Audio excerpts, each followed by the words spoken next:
असलम को पुलिस पकड़ कर ले जाती है पिया और उसकी मम्मा बहुत परेशान है कि असलम कहाँ है। जब सामने पता करवाता है तो उन्हें पता चलता है कि असलम पुलिस की हिरासत में है। इंस्पेक्टर बाबर जो एक लालची इंसान होता है वो मूसा के पास जाता है और कहता है कि आपके ऊपर इतने ज्यादा केसेस हैं, अगर मैं आपके ऊपर हाथ डालूं तो आप आज जेल में हो। लेकिन मूसा उसे बहुत बड़ी रकम की ऑफर करवाता है और कहता है कि तुम इस केस से मुझे दस्तबरदार कर दो और मुझ पर कोई कार्रवाई ना करना, बल्कि ये तमाम केसेस उल्टा असलम पे डाल दो।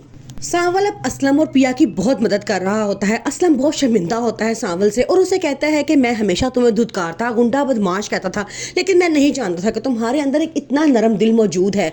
फिर वो सांवल से माफ़ी मांगता है और सांवल उसे कहता है कि आप फिक्र ना करें, अल्लाह ताला ने आपको मुझे बेटे की सूरत में दिया है, मैं आपका और आपकी फैमिली का बहुत ख्याल रखूंगा। आलियार ने पिया की मदद करने के लिए साफ इनकार कर दिया है और कहा है कि मेरा बाप गलत हो ही नहीं सकता, क्योंकि मूसा ने उसको इतने बड़े बड़े सबूत दिए हैं जिसके बाद वो ये सोच भी नहीं सकता कि उसका बाप कभी गलत हो सकता है या कोई गलत हरकत कर सकता है।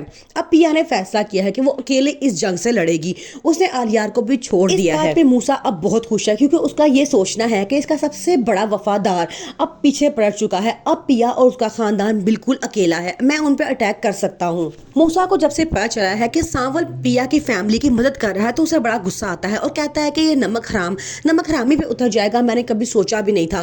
फिर वो कहता है कि ये बात ये भी जानता है कि इसके अलावा हमारे पास इतना बड़ा गुंडा बदमाश कोई है नहीं, इसलिए ये इस तरह की हरकतें कर रहा है। कहता है कि मेरे खिलाफ खड़े होने का खुमियाजा तो उस लड़की को भुगतना पड़ेगा। उसने सोचा क्या था कि वो मेरे खिलाफ पुलिस में रिपोर्ट दायर करवाएगी और पुलिस मुझे पकड़ कर ले जाएगी। अभी वो सेठ दाव की पावर को जानती नहीं है। पिया अपने बाप के गिरफ्तार होने के बाद बहुत उदास है। सांवल उसे हर तरह की यकीन दहानी दिलाता है और कहता है कि बस आप इस बात के यकीन कर लें कि सांवल हमेशा आपके साथ खड़ा है जब तक ये जिंदा है। अब सांवल पूरी तरह से कोशिश कर रहा है कि किसी तरह असलम को छुड़वाया जाए, लेकिन पुलिस उसको छोड़ने के लिए बिल्कुल भी तैयार नहीं है। यहाँ तक कि वो मूसा पे भी हाथ डालने की कोशिश करती है, लेकिन मूसा इतनी भारी रकम उनको ऑफर करवाता है कि उनके मुंह में पानी आ जाता है और वो लालच की वजह से तमाम पैसा लेके मूसा को छोड़ देते हैं। पिया इंतहाई जिद्दी लड़की होती है, वो सांवल का साथ मांगती है और उसे कहती है कि हमारी फैमिली को प्रोटेक्शन तुम दोगे।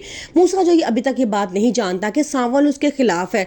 जब उसको पता चलता है कि पिया सांवल की गाड़ी में बैठ के यूनिवर्सिटी गई है तो उसे बड़ा गुस्सा आता है और अब कहता है कि मुझे पता चल गया है कि सांवल अब हमारे खिलाफ खड़ा हो चुका है।